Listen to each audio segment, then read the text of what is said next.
Being a marketer's no sweat. You just have to manage dozens of channels, launch hundreds of campaigns, score thousands of leads, and okay, fine, it's a lot of sweat. Unless you have HubSpot's AI-powered marketing tools to help you do all that and more. Get started at HubSpot.com/marketers. What up, y'all? It's Joe Budden, here to talk about Prize Picks. Prize Picks is the best place to win real money while watching football. You can get up to 100 times your money. Prize Picks will give you $50 instantly when you play your first $5 lineup. You don't even need to win to receive the $50 bonus. It's guaranteed. Just download the Prize Picks app and use code SPOTIFY. That's code SPOTIFY on Prize Picks to get $50 instantly when you play a $5 lineup. Prize Picks. Run your game. Must be present in certain states. Visit prizepicks.com for restrictions and details. These days, everything in ATL costs more. But a single line at Verizon doesn't. Get one line for as low as $50 per month when you switch and bring your phone. So, while coffee is definitely costing more, here at Verizon, you can save. And dinner for two has gotten pricey. Verizon, less pricey. Enman Park rent, that's not coming down. But Verizon, down. One line for just $50 a month. Pet designer Golden Doodle, so much more. But Verizon, a fair bit less. Even a good old tried and true hamburger will cost you more. But with Verizon, the same tried and true service is now just $50 per month for a single line on unlimited welcome with autopay plus taxes and fees. Point is, in a world that is always costing more, you can get more for less right now at an Atlanta Verizon store. $15 promo credits applied over 36 months with a new line on unlimited welcome. In times of congestion, unlimited 5G, 4G LTE may be temporarily slower than other traffic. Domestic data roaming at 2G speeds. Additional terms apply. If you're a facilities manager at a warehouse and your HVAC system goes down, it can turn up the heat, literally. But don't sweat it, Grainger has you covered. Grainger offers over 1 million industrial-grade products for all your operations, including warehouse HVAC maintenance. And even better, they offer access to experts and fast delivery, so you and your warehouse can both keep your cool. Call 1-800-GRAINGER, click Grainger.com, or just stop by. Grainger, for the ones who get it done.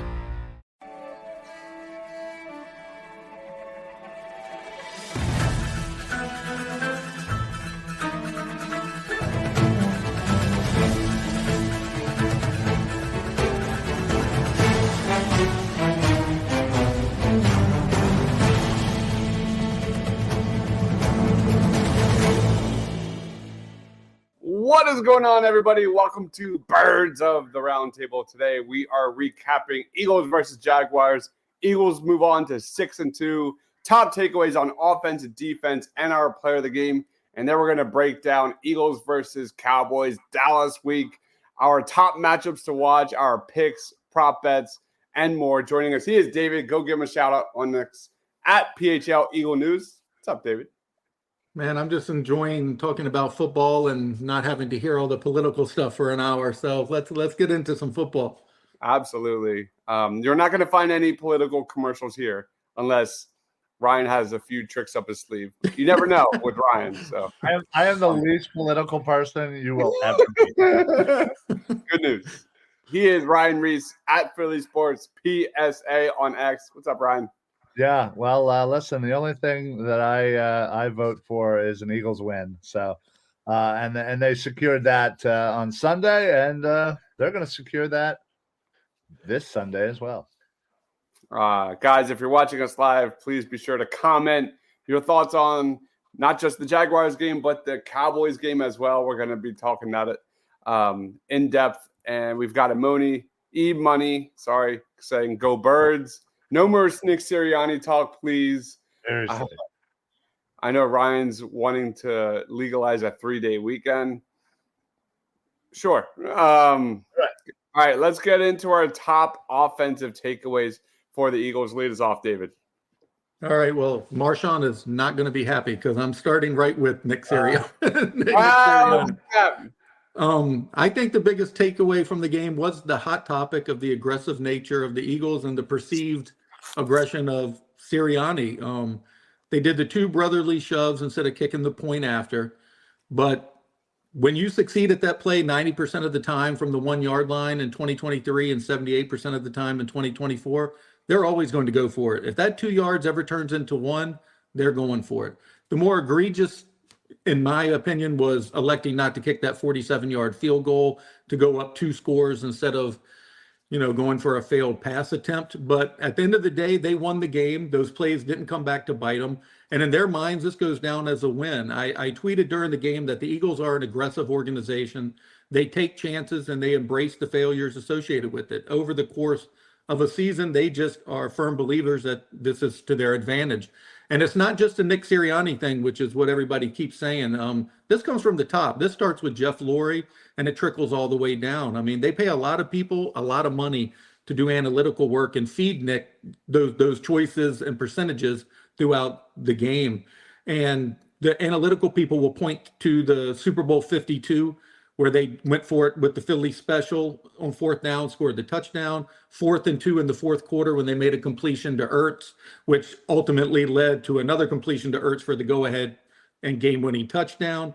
And then they will point to their non-aggressive nature in Super Bowl 57 when they elected to punt instead of go for it, which turned into the longest punt return in Super Bowl history.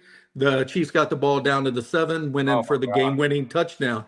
So in short, the head coach is never going to matter. Peterson, was doing this. Sirianni's going to do it. Whoever the next guy is, they're going to do it because it doesn't come from them. It comes from the top. It's an organizational philosophy. Really well said, man. That was amazing. Any reaction to that, Ryan? And yeah, honestly, I'm glad you kind of brought it out like that. Not because I'm sick and tired of the bashing of Sirianni. And yes, listen, what did I agree with every single thing that he did on Sunday? Of course not. The 57-yard field goal attempt, the passing on fourth down, those were the two that I thought were more egregious, and I think they weren't being talked about as much. But again, this is how he is. It's not like this is a surprise where he's been conservative, and then does this. He's been this way his entire head coaching career. And as David points out, this is the way the Eagles have been for over a decade. Like, I don't understand why we get so upset because it works more than it doesn't, in all honesty.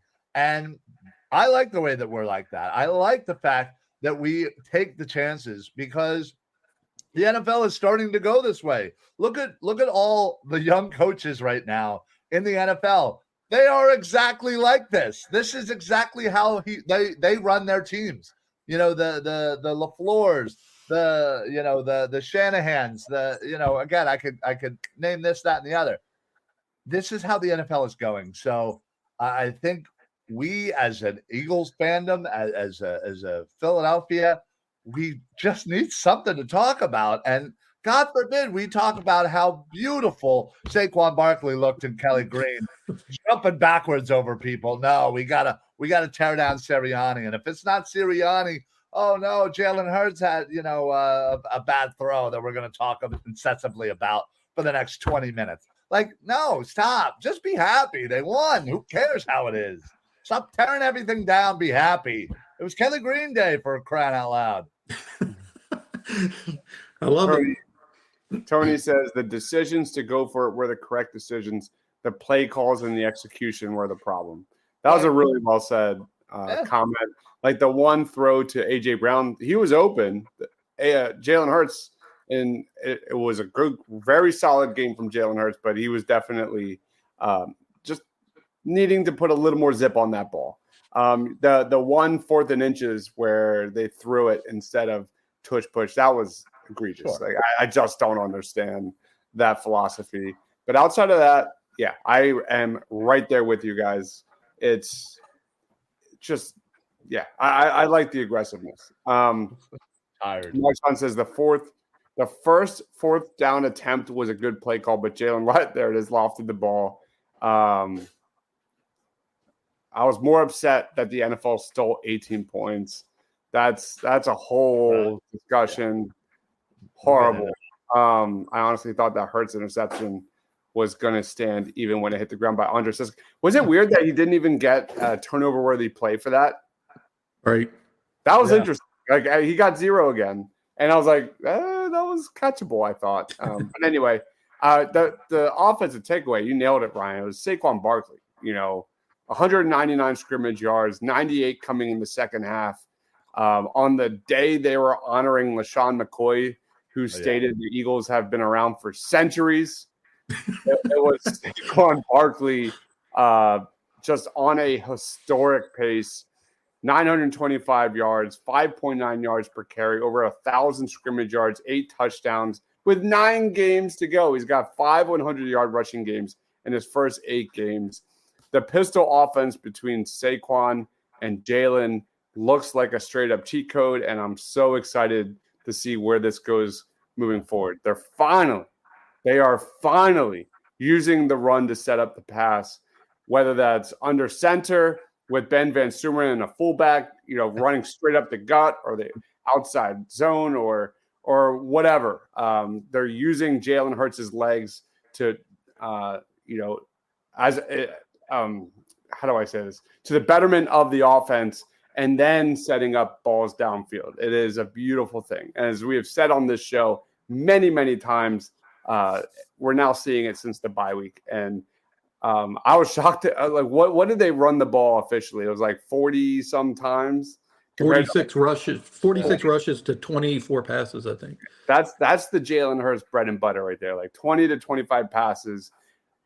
Anybody have any concerns about how much they're utilizing Saquon Barkley going forward? David? A little.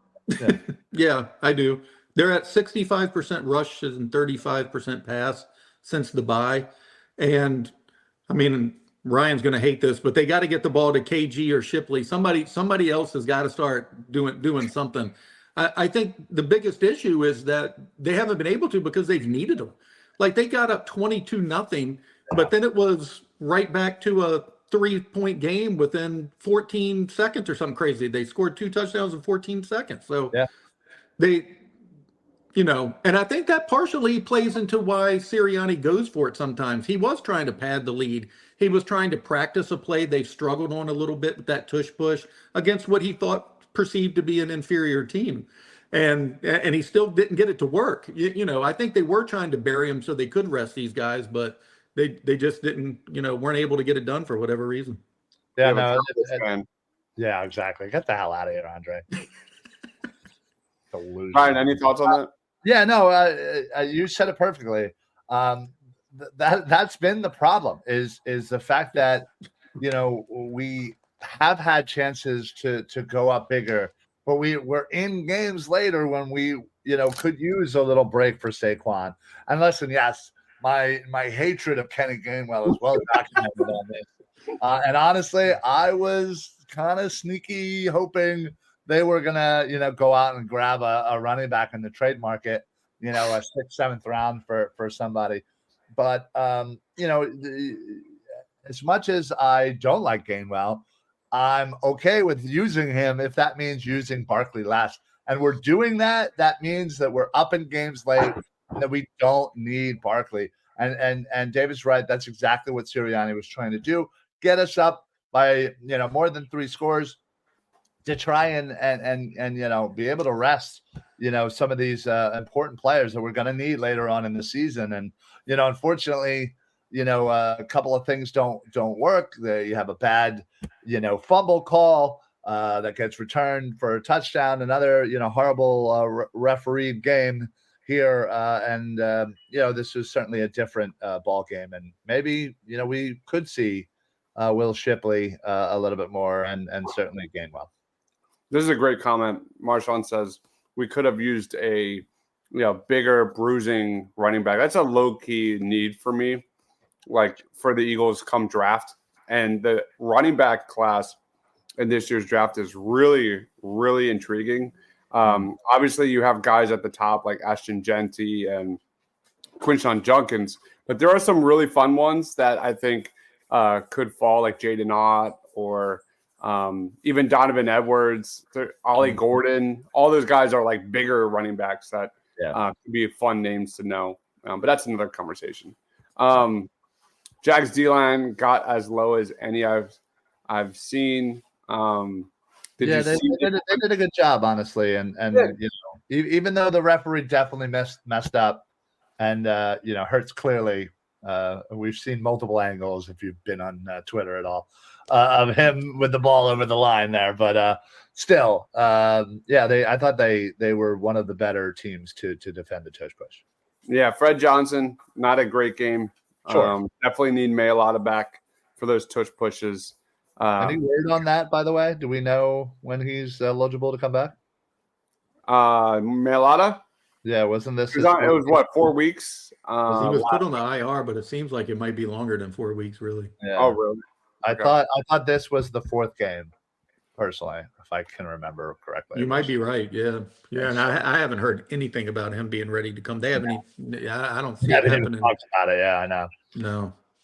Fred Johnson seems to be up and down, but overall, the play they're still getting on the offensive line, whether that's Mekhi Becton or Tyler Steen, has been very good. Marshawn says Commanders got better too, with Marshawn Lattimore.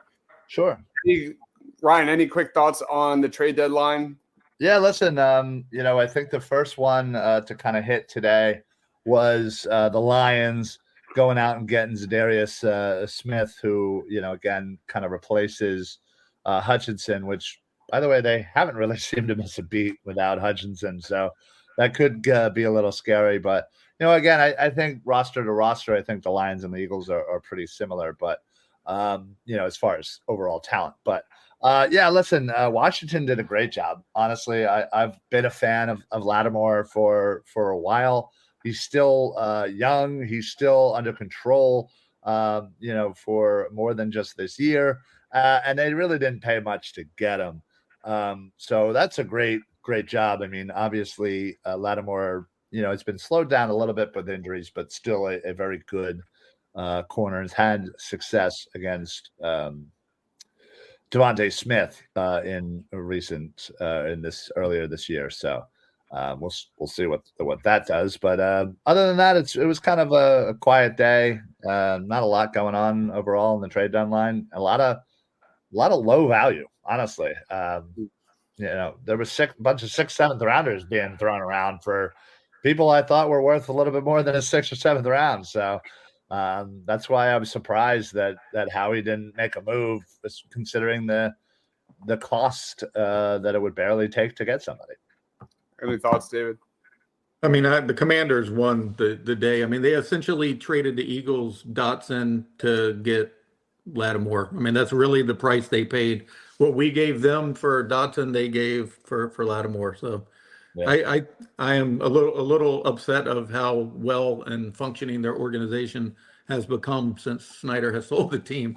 They have quickly turned things around with a good draft. And the Cowboys picked up Mingo. I was a fan of him during the draft process. I mean, I don't know what he's going to do with Dak out and Cooper Rush being his QB, but again, like Ryan said, players were on sale. It was like the day after Thanksgiving on these players today. I mean, you could have got them for 6th, 7th round picks, so why not throw a dart at somebody?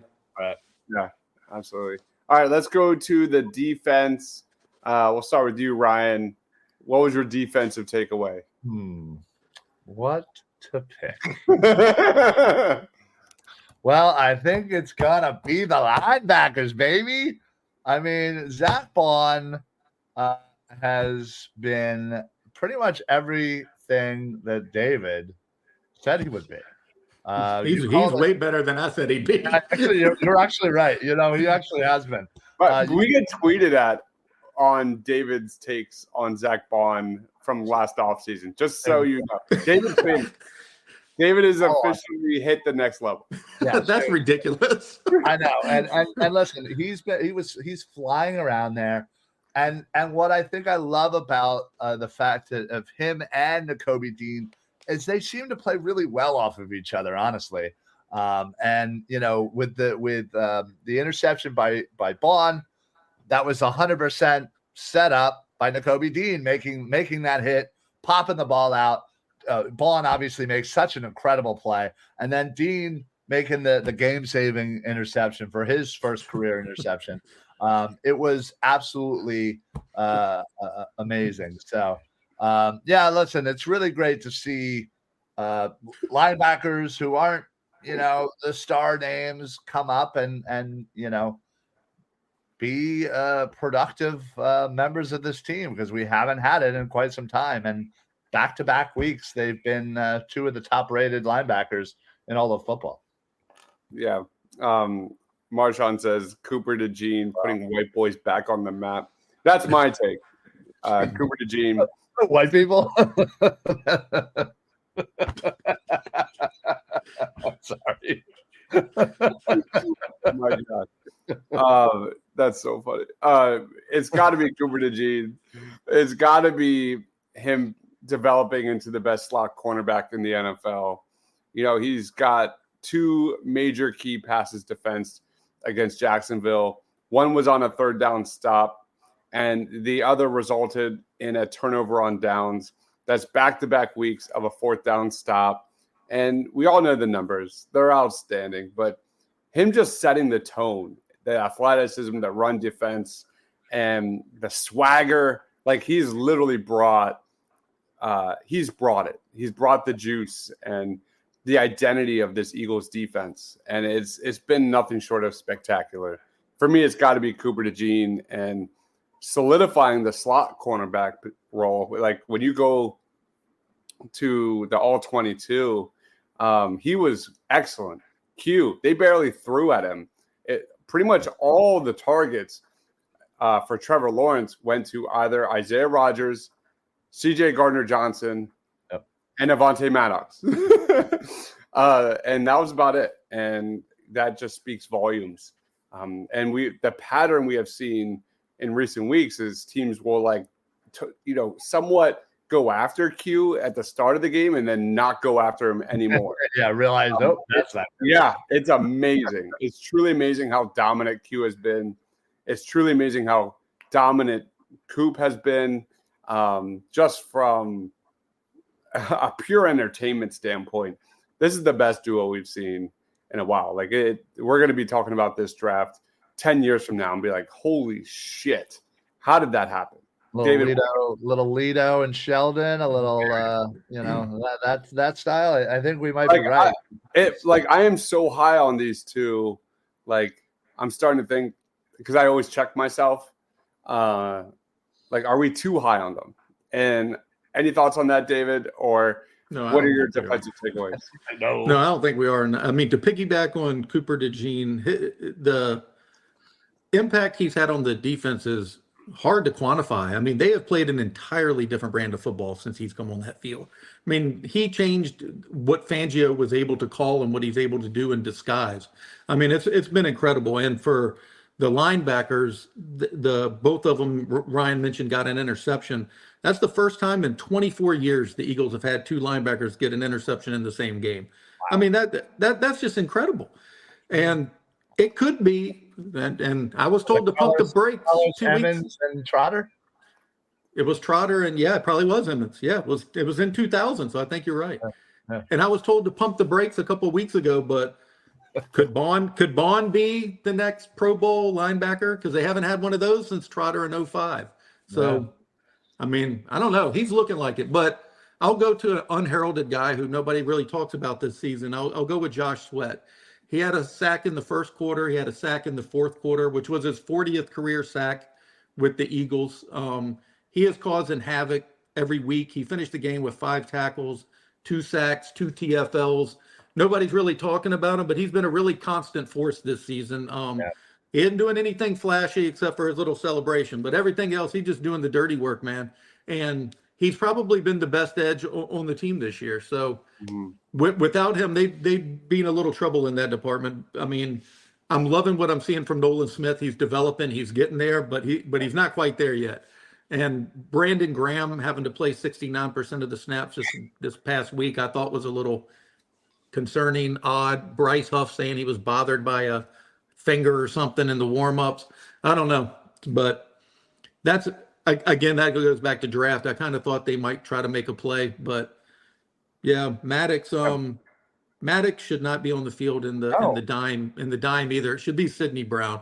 Maddox came in for one pass protection play and had a pass interference. So I mean, it was really bad. Maddox shouldn't be on the field for nickel, dime, penny, quarter, dollar bill, $5. Doesn't matter. Get them off the field. I am so sick of them. Honestly, that I was low key kind of also hoping we were going to just trade for kind of another slot guys. We never ever have to see Avonte Maddox. Now, luckily, we'll get Slay back this upcoming week, and that'll kind of put things a little bit in a nice way. But again, I keep seeing Keely Ringo just sitting there, and I don't understand why he's not getting more playing time. And Rodgers, listen. He's been very inconsistent. I would much rather see a Ringo in there. Rodgers probably won't be on this team more than this year. So why not throw Ringo out there? I'm just saying, because Ringo, Q, and Coop, that could be, the starters for next year. Yeah. Darius Slay gets way too much hate, and he does. We'll get him back on the field. For me, give me Jalen Carter. Nobody really is talking about Carter. I thought he was awesome. He was handling double teams. He was getting pressures. I think he had 3 pressures against double teams, 6 overall. But the all 22 of Jalen Carter is amazing. It's really fun. Go check it out. I've made a video of it. Really solid stuff from Jalen Carter for sure. Marshawn says, what's up with the defense not getting off the field on 4th and 1 and 3rd and 22 last week? Death taxes and Eagles struggling on 3rd and 1. I don't know. I got no. Brian mentioned Jordan Davis. I agree, because he's another guy who the stat sheet isn't showing what he's doing, but he's taking on double teams and allowing Zach Bond and Nakobe Dean to eat. He's a big reason of why they're looking so good back there. Yeah. Jalen Carter was double teamed a ton. Absolutely. And still disrupted passing lanes and timing of throws. Yeah, Marshawn. Heathen. Yeah, Marshawn, go check out the video I made of Jalen Carter. You'll see what I mean. It's really impressive. Let's get to our player of the game. This one's a no-brainer for me. I'm going to go first. Give me Zach Bond. Zach Bond was – I never get to go first. Zach Bond, the coverage, we talk about the interception, the one where he was backpedaling and deflected the ball. What an athletic play. It's insane. He's out playing himself for the Eagles next offseason. Who knows, though, how he kind of changed his philosophy with Saquon. Maybe he does it with linebacker and Zach Bond. Back-to-back weeks of the highest graded linebacker in football. I think he's got the 3rd highest grade among all linebackers in football. This guy is putting together a historic season. I think he's 9th total in tackles. I could be wrong. Regardless, he's been everything for the Eagles. Give me Zach Bond. David, who's your player of the game? I'm going to let Ryan have the layup. I'm going to take Jalen Hurts. He totaled 3 touchdowns, 1 on the ground on that 21-yard scramble that looked a lot like 2022 Jalen Hurts scrambles there. He rushed for 67 yards in the game and 230 passing, and he ended up with a 132.3 passer rating in that game, which is a great start to November, because in September he had 85.7. He improved to October to 127.4, and he's currently at 132.3. So the sky's the limit for him, man. He keeps ascending. He keeps getting better every week. He's protecting the ball, and he is just playing on-brand football here, and it finally looks like him and Kellen Moore are simpatico here. They're playing the type of ball that is going to produce more victories. His deep ball has been insane this year. And it's the prettiest one in the league. We're seeing real growth from him, not just with the deep ball, but him growing as a passer, under center, play action, him and Saquon in the pistol. It's been really fun. Who's your player of the game, Ryan? Well, thank you, David, for giving me the layup. Mr. Reverse Hurdle himself. Barkley, 199 total yards from scrimmage. Catching, he caught that touchdown ball against the Packers in week 1. That was absolutely beautiful. He does it again. I mean, it is honestly, it's an artwork. It's a piece of art. The ball it's perfect. I love it. I have watched that play about 7,000 times. He's absolutely amazing. And just the fact that, he's just running through people. He is making people look silly. The play where he does a reverse hurdle, before that, he does just one of the sickest spin moves that just has, a very good defender on Jacksonville just grasping air. And just honestly, I can't say enough about Saquon Barkley was more than worth the money. And I am absolutely collecting receipts for all of those who said the Eagles will regret this signing in the offseason. I'm looking at a few of you national pundits there. Anybody all right, random thought. He exposes himself so bad on this play. I'm as amazing as it is, and we're gonna get into a couple more amazing plays because we have to talk about it before we get to the Cowboys game. But look at this. He could have been knocked out for good because of this. So anybody else have that thought? He's literally defenseless in the air with two guys coming right at him. There was four or five guys coming right at him, honestly. Thank God by the time he landed and he kind of got twisted around, he got the first initial hit kind of spun him around, and then he was able to fall forward for another yard or two. Yeah, you're right. I didn't think about it that way, mostly because, again, I kind of like to think positively rather than that. But I get what you're saying. It's him and Zach Bond, guys that cannot get hurt. Yeah, they cannot get hurt at all. Right. Or maybe you want to throw Lane and AJ to that list. Definitely Lane. I was too dumbfounded to even wonder about him getting hurt. I couldn't believe what I saw. I have been having fun all day and yesterday, looking at different angles, looking at the sideline view of the Eagles players on the sideline. Their watching reactions. it and then reacting to it. It's absolutely the best. And then, people trying to talk about it. Sirianni was he couldn't talk. He asked him about it. He stuttered for 10 seconds. I don't know. I don't know what to tell you. Cooper DeJean said it was the greatest play he'd ever seen in a football game. And he said, I don't think I'll ever see that kind of play again unless Saquon does it. He's about the only person on a planet who can do something like that. And you mentioned Lane. Shout out to Lane, his 150th start for the Eagles. That is highly impressive stuff, man. Especially for an offensive lineman. He had 34 pass blocking snaps, and he pitched a shutout. No pressures, hits, sacks allowed, man. 34 years old, playing, and every year for the past 3 years during our draft show, we have to listen to people say take a OT in round 1 for 3 straight years to replace Lane. Right? Let it go. So long. Let it go. Seriously. We cannot move forward until we talk about two guys. One, Devontae Smith, who gave us one of the best, if not the best, touchdown catch of the season.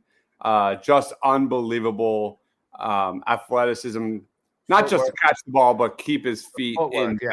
This is insane. There's one this was the previous week against the Bengals when Cooper DeJean made that tackle for loss on Jamar Chase, and I was jumping up and down and screaming. When he caught this ball, I nearly blew out my vocal cords. It was an unbelievable. I could not believe in real time what I was seeing, just like the Saquon hurdle.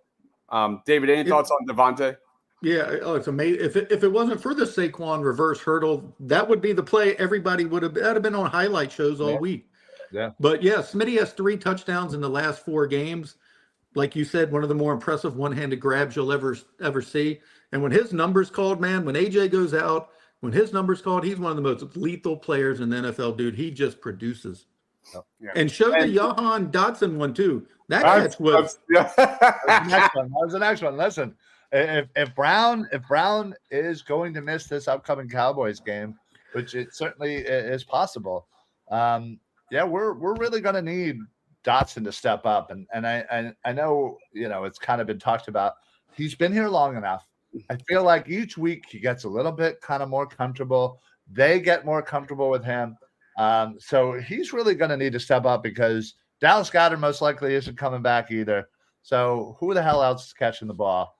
Dotson, baby, needs to step up. Does Dotson need to step up?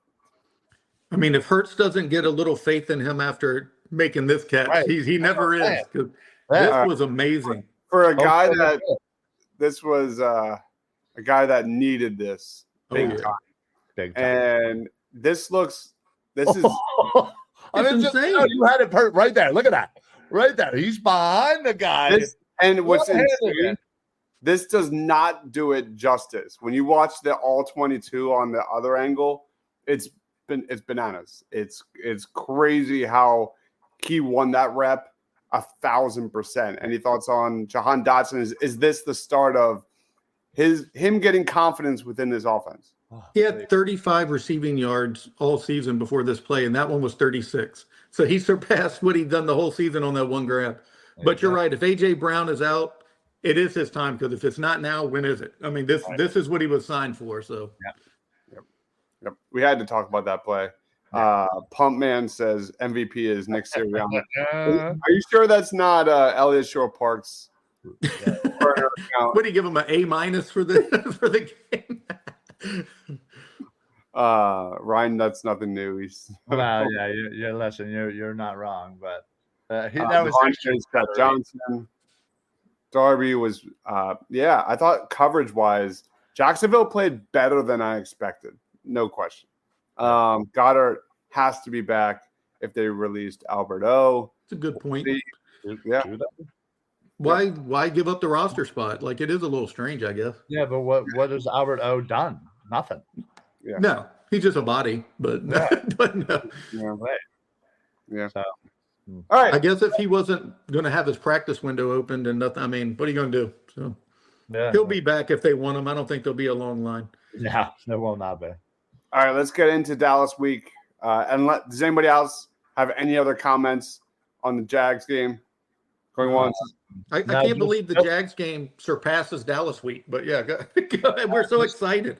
I just wanted to say that for there have only been a few times in my professional Eagle watching career in the stadium that the entire stadium had an audible gasp at the same time, and then just went quiet when that Saquon Barkley play happened. It was just, everybody was like, and then I swear for like a second and a half, it was just dead quiet, and people were just looking to everybody else, wondering what the hell we just saw, because we had never seen anything like that. It's insane. Yeah. That's awesome, man. That's awesome. All right, let's get into Eagles versus Cowboys, where the Eagles will go to Dallas, where they have lost 6 straight games, 4 of them by 20 or more points.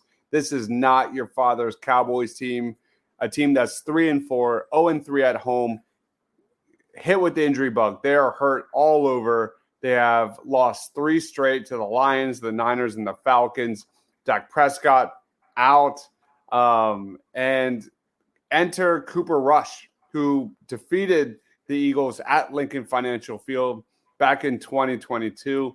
Cooper Rush is 5-1 as an NFL starter, has completed 60% of his passes, 6.6 yards per attempt during his career. I'll throw it to you, David. Do you have a matchup to watch in this one? Yeah, I just went with Jalen Hurts versus the Cowboys defense. I mean, everybody's seen it. The Cowboys have struggled defensively the last few weeks, but they are hopeful to have some injured players back this week. Most notably, Micah Parsons could be back. And they're also a possibility that Deron Bland could be back. So, Parsons will be a problem. I mean, Fred Johnson struggled a little bit last year, so they'll have to have a really good game plan. I mean, I know everybody thinks the Cowboys are down and out, but it's still the Cowboys. And if we know anything, that matchup goes back and forth all the time. They've struggled really hard in their stadium. So if they get Bland and Parsons back, it is a much different team than the one that you've seen on the field for the past month. Yeah. All right. What about you, Ryan? Yeah, listen. I think right now it's going to kind of come down to CeeDee Lamb's health. All indication is that he will play, but he is still a little banged up, and considering they don't really have much, after CD. I know they just traded for Mingo, but again, what does that really do for you? A few days before a game with a new team. So, again, it'll also be kind of interesting to see the young kids going up against somebody of his athleticism. So, really like to see how Q and Coop handle somebody like CD Lamb. Brian says, if Jordan Mailata eligible to return this week? I have not heard anything about Mailata. Nothing. I think technically this is the 4th week. So, so this should be he's eligible. Whether or not he's healthy is another story. Yep. And Fred Johnson's play has been up and down for sure. My matchup to watch is the Eagles pass rush versus the Cowboys offensive line. The Falcons crushed the Dallas Cowboys. The Falcons were dead last in pressure rate and sacks heading into last week. They sacked Prescott 3 times. And this is again, not your father's Cowboys offensive line. Zach Martin is not himself anymore. Maybe he's kind of cooked. So this is also a Cowboys offensive line that was responsible for 5 of the team's 9 penalties in the game. So a lot of mistakes, a lot of getting beat left and right and up the middle. So give me the Eagles pass rush and maybe Jalen Carter having another big game against the Cowboys up the middle. So anybody else have any other matchups to watch? No, and Mailata got hurt on October 18th versus the Browns. So somebody can count out the 4 games from there, but yep. Dak is out. I don't know. Another week. Why are they playing Cooper Rush instead of that other guy? Who's the other quarterback? Lance. Trey Lance. Trey Lance. What's the point? Get rid of Trey Lance? Do they still have him? They have Trey Lance. Yeah, why not play Trey Lance if you're? Well, I guess it's the Jerry Jones problem. They're not selling. They're still probably trying to salvage the season right now. Yeah, the Cowboys have never admitted to selling on a trade deadline in history with Jerry Jones. I mean, it just doesn't happen. They could be, 1-7, and they'd be like, oh, well, we still got a shot. Another matchup for the Cowboys-Eagles game would be who can score first in the first quarter, because the Cowboys suck at it as bad as the Eagles do. They have been outscored 54-29 in the first quarter as well, and they get whacked in the third quarter 68-22. So it's like they start slow, they come out of the halftime slow as well. So I think that'll be a interesting matchup for the Eagles, is to get to a hot start, because they did finally score this past week against the Jags, but I don't think they were going to score in the first quarter if Sidney Brown didn't lodge that ball loose on that punt return and set them up right down there in the red zone, because that was the only reason they were down there early in the game. So I'd still like to see a fast start from them in the game, because it does not appear, of all of the issues that they have overcame and conquered, they still haven't got that one right yet. Is it fair to say Nick Sirianni versus himself? Is it too much to ask that the head coach is not the one getting in the way, shooting himself in the foot, not being the main story of the week? That's not too much to ask, right? No, it's not. You're absolutely right. And to answer Brian, didn't he got hurt in the Browns game? Mailata did, yeah. Yeah, or no, Goddard did. Oh, I don't know about him. I don't know, but I know Mailata did. I don't know about Goddard. Well, I'm showing that he got hurt in the beginning of that game. He got 1 target, was out for the rest of the game. So that game does not count.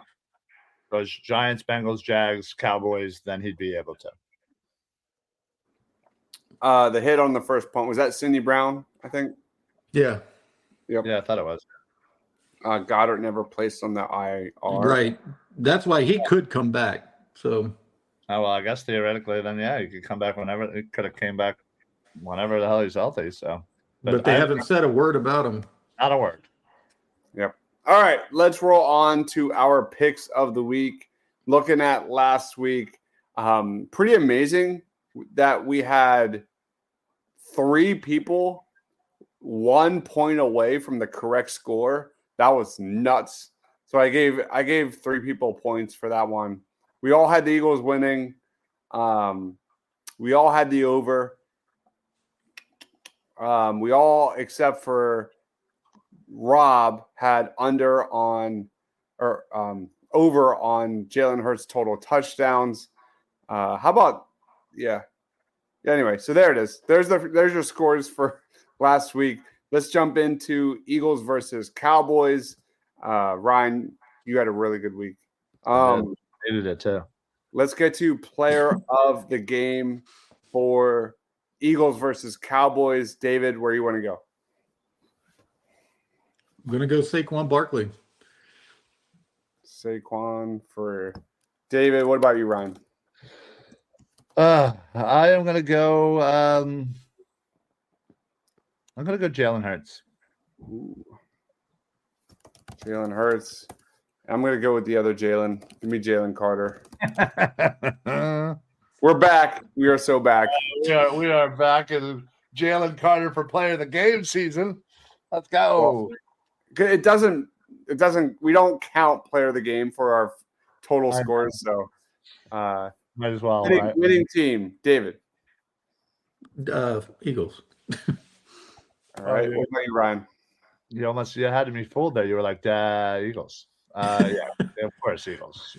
All right. Score prediction and over under on total points is right now at 41.5. It's kind of low. That is a little low. Thoughts? I'm going to go with 27 to 22.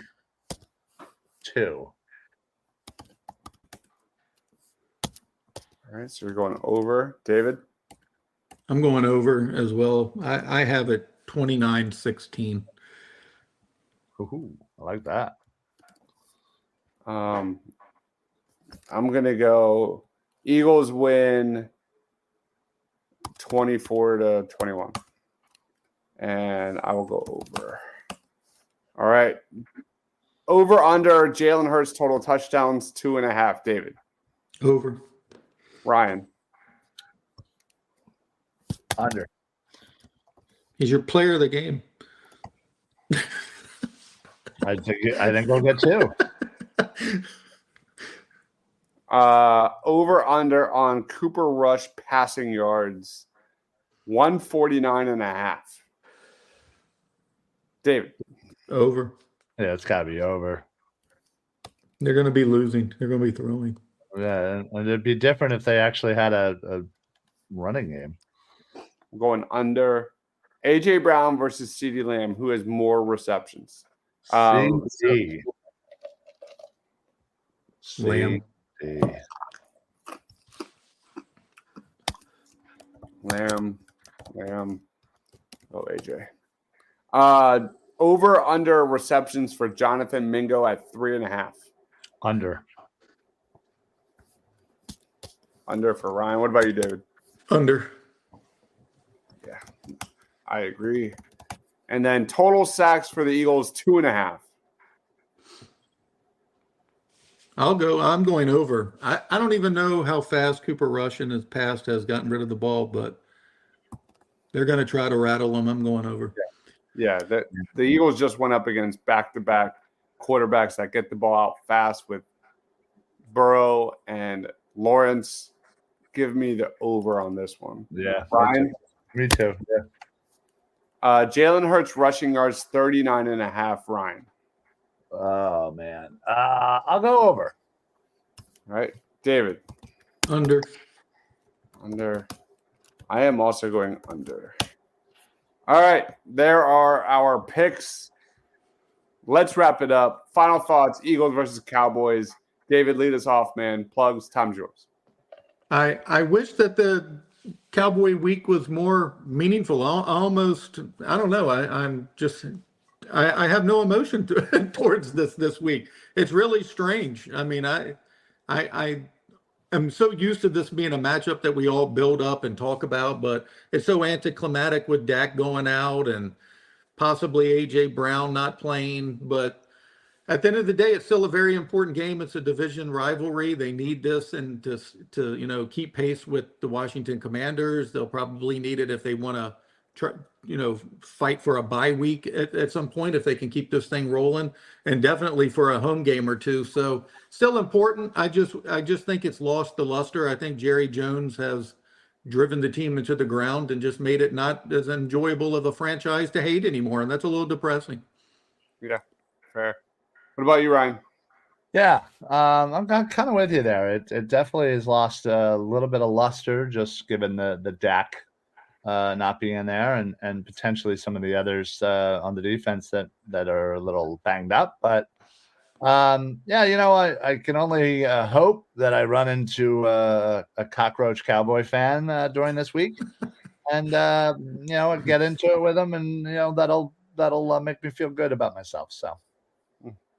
All right, guys. Thank you, everyone, for watching. Stay tuned in just moments. We're going live again to break down college football week 11, Georgia versus Ole Miss, and our favorite Eagles draft targets to know.